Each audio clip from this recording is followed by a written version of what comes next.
Hello, my name is Lila Rodriguez, and today we are going to be talking about the Barcelona Mobile World Congress, and more specifically, we will look at a specific hotel and how their business has been affected by this.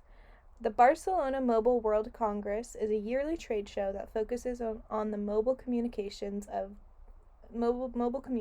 industry, and we are going to look at the effect that it has on the local economy and, in particular, one specific hotel. We will be asking the question, which customers were the most satisfied? And the purpose of this question is to look at the loyal/returning customers who have been to this hotel more than once and compare them to the one-time customers who have only been there once and see which customers were more satisfied, the one-time customers or the more loyal customers.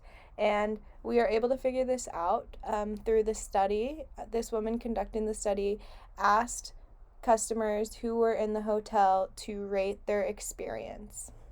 And we will be taking all of those ratings and looking at the data and comparing them between loyal and non-loyal customers. How are we going to be able to figure out who enjoy their stay more between loyal and non-loyal? Well, to come to this conclusion, we can figure this out by looking at the distribution between loyal and non-loyal customers, and that can include a histogram and box plots and more. And then we can also look at the confidence intervals between loyal and non-loyal customers and have an idea and directly compare their means from each other and have a better idea.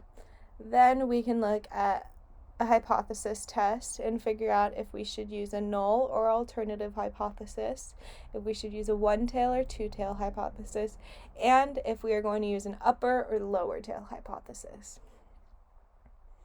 Now let's start looking at the distribution.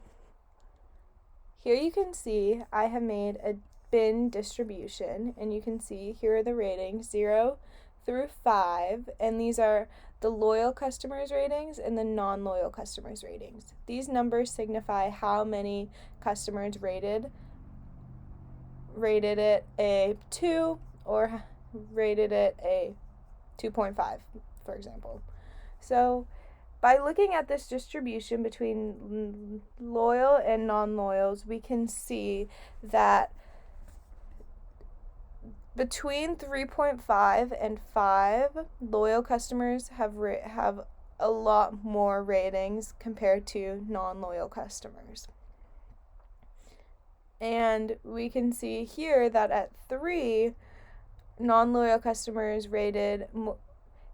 gave more ratings compared to loyal customers. And this histogram can confirm that. As you can see, for 3, the non-loyal customers, they rated more compared to the loyal customers.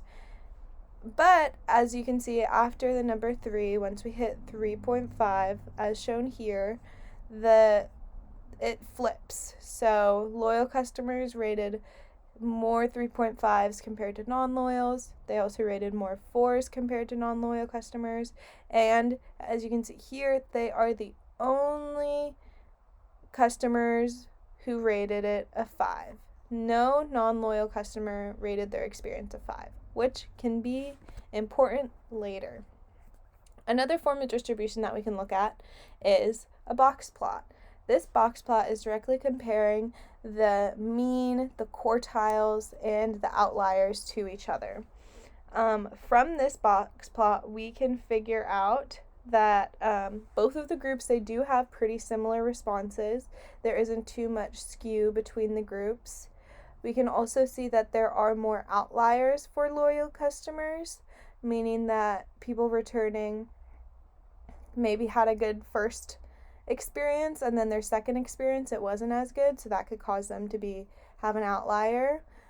Or their first experience wasn't good and they had a really good experience, giving that an outlier. So as we can also see, the box for loyal customers, it is slightly higher up in general compared to the box plot for non-loyal customers. And this means that averagely loyal customers rated their hotel experience higher compared to non-loyal customers. Another form of interpreting non-loyal versus loyal customers and who is more satisfied is by looking at the confidence intervals. And we can see that with non-loyal customers, the median and the mode are both 3, and the mean is pretty close to 3 as well. So the mean, median, and mode are all very close to 3, meaning that non-loyal customers are neutrally satisfied with their experience. They are above 50%, which means that they didn't have a poor experience, but it wasn't rated as a high experience. And also, as we can see, their confidence interval is slightly higher than the confidence interval for loyal customers, which means that there is a little more uncertainty about the true satisfaction from the mean, because the mean is the estimate. And so there is a little more uncertainty for that mean compared to the loyal group, which has a smaller confidence interval, meaning that their ratings to the mean are more likely to be true versus the confidence interval for the non-loyal customers. Another way to look at this, we can look at the hypothesis test. And here is the equation for the null and for the alternative hypothesis. For the null hypothesis, if the loyal hypothesis is less than or equal to the non-loyal hypothesis, meaning the hypothesized value, we would accept the null hypothesis. And by doing that, we will be looking at the upper tail p-value. And if we have to reject the null hypothesis, then we would go to the alternative hypothesis. And for the alternative hypothesis to be true, we would need the loyal hypothesis to be less than the non-loyal hypothesis, or the hypothesized value, meaning that we would reject the null hypothesis and then refer to the alternative hypothesis. But as we can see on the left, this is our loyal hypothesis, which is 0, and it is less than our hypothesized value, which means that we can accept the null hypothesis because this statement is true. The loyal hypothesis, the loyal p-value is less than the non-loyal p-value.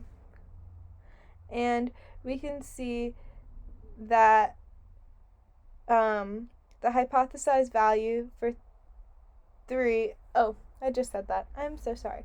But yes, we can see that we would use the null hypothesis and look at the upper tail value. So to wrap all of this up, we need to ask the question, who was most satisfied?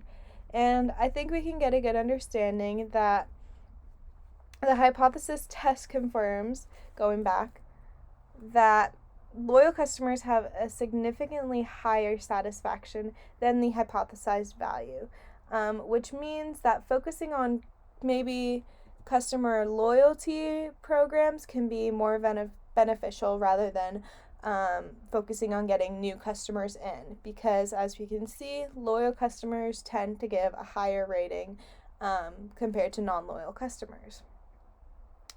Another way to tell who is more satisfied is by looking at the relationship between returning and non-returning. So if we just look here, the mean for non-loyal customers is 3, while the mean for loyal customers is 3.32, meaning that the loyal customers have a higher average rating than the non-loyal customers.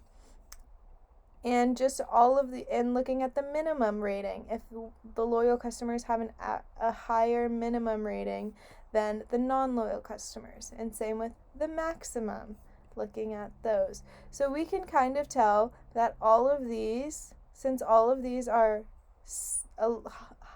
higher rated higher than the non-loyal customers, we have a general inkling that the loyal customers will rate their experience at the hotel generally higher. And additionally, by bridging the satisfaction gap between non-loyal and loyal customers, we should be able to focus on the hotel's overall approval and guest satisfaction. So they shouldn't just be targeting non-loyal and loyal customers. There should be somewhere in the middle where we can combine both of these goals to have generally overall higher satisfaction. But to answer the question, which guests were most satisfied, it was the returning customers. Thank you.